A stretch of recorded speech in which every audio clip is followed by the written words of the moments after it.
الفيديو المره ده هيكون مختلف شويه لان انا هجرب فيه ديسكتوب مود مع لينوفو ليجن جو. اللينوفو ليجن جو من الاجهزه الكويسه جدا في الهاند هيلد مود، ويعتبر من التوب 3 الموجودين في الماركت لحد دلوقتي ما بين الار او جي الاي والستيم ديك. بس كمان جهاز زي ما هو هاند هيلد مود تقدر كمان تستخدمه في الديسكتوب مود زي اي جيمنج بي سي، وكمان تقدر تستخدمه كهوم كونسول، والجهاز ده بالذات بيسهل عليك الموضوع بشكل كبير جدا.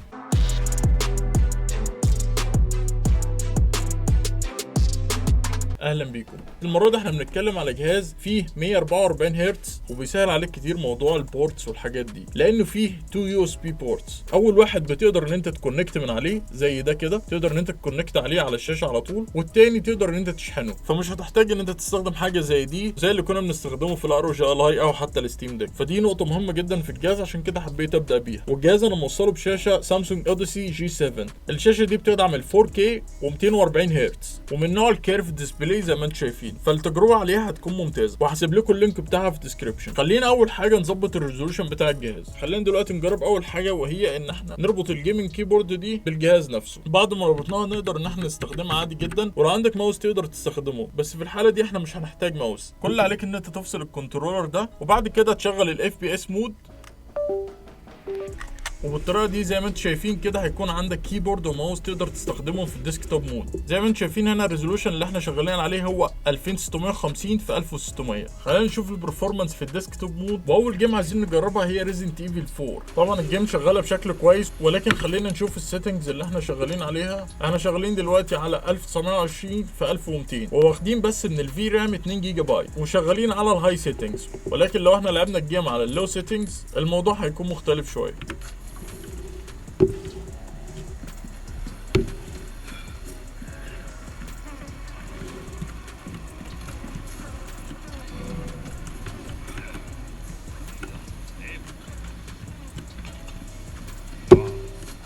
¡Un forastero! ¡Empieza!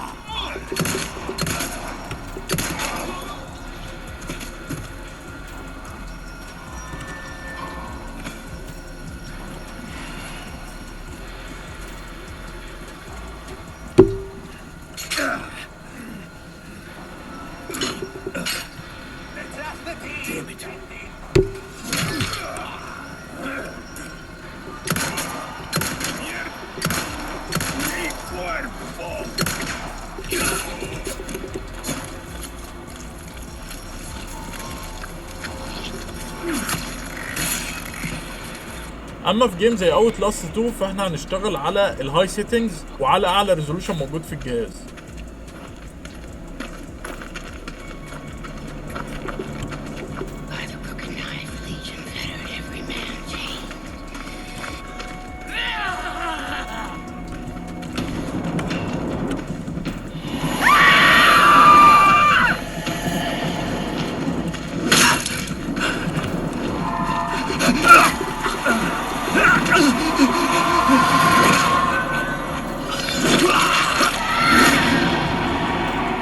خلينا دلوقتي نربط الاكس بوكس كنترولر ونستخدمه في الجيم.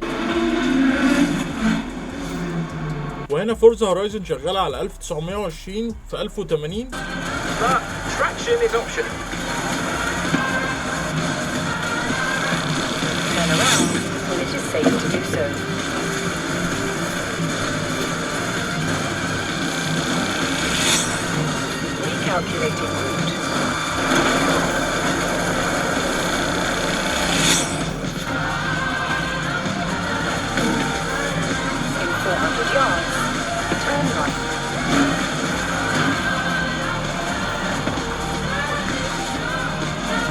ولو جينا نجرب سبايدر مان فهي شغاله فول سكرين على ريزولوشن 2560 في 1440، والجرافيكس بتاعتها لو.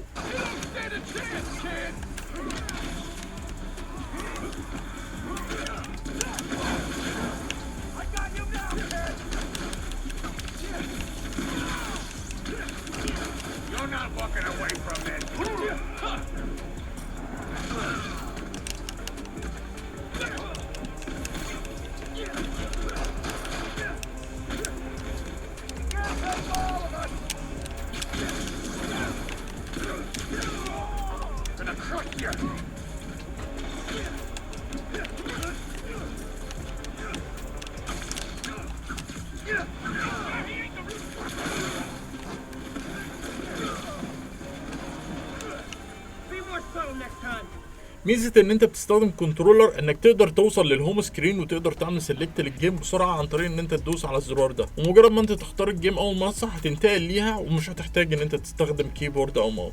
في كومنت على الفيديو اللي فات عجبني جدا وحبيت ان انا اتكلم عنه، وكان بيسالني على ان هل ممكن اللينوفو ليجن جو يوصل ل 48 واط، وبعد ما عملت ريفيو شفت ان كان في فيديو فعلا كان موجود 48 واط، ولكن ده ما كانش الريتيل يونت. الريتيل يونت الماكسيمم بتاعها 30 واط، فهو ده الماكسيمم واط اللي تقدر توصل له على اللينوفو ليجن جو، ولكن ممكن مع بايس ابديت جديد تقدر توصل للواتج ده.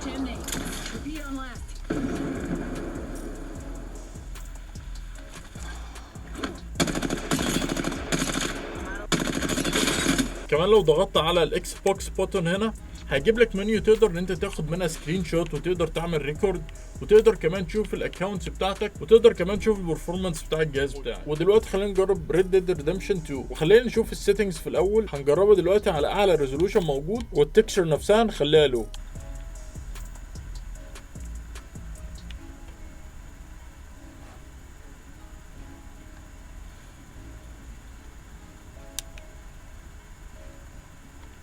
والجيم زي ما انتم شايفين شغاله تقريبا فوق ال 30 فريم بير سكند، ولكن انا اعتبرها بلايبل جدا كمان. خلينا نشوف دلوقتي لو شغلناها على 1080 بي، طبعا في فرق واضح، ودلوقتي احنا تقريبا واصلين لفوق ال 40 فريم بير سكند، واللعبه كده زي ما انتم شايفين سموث اكتر، والجيم بلاي كمان فير جدا. فبالتالي انت تقدر تلعب اي جيم لو انت ظبطت الريزولوشن وكمان ظبطت التكشر او الكواليتي نفسه بتاع الجرافيك.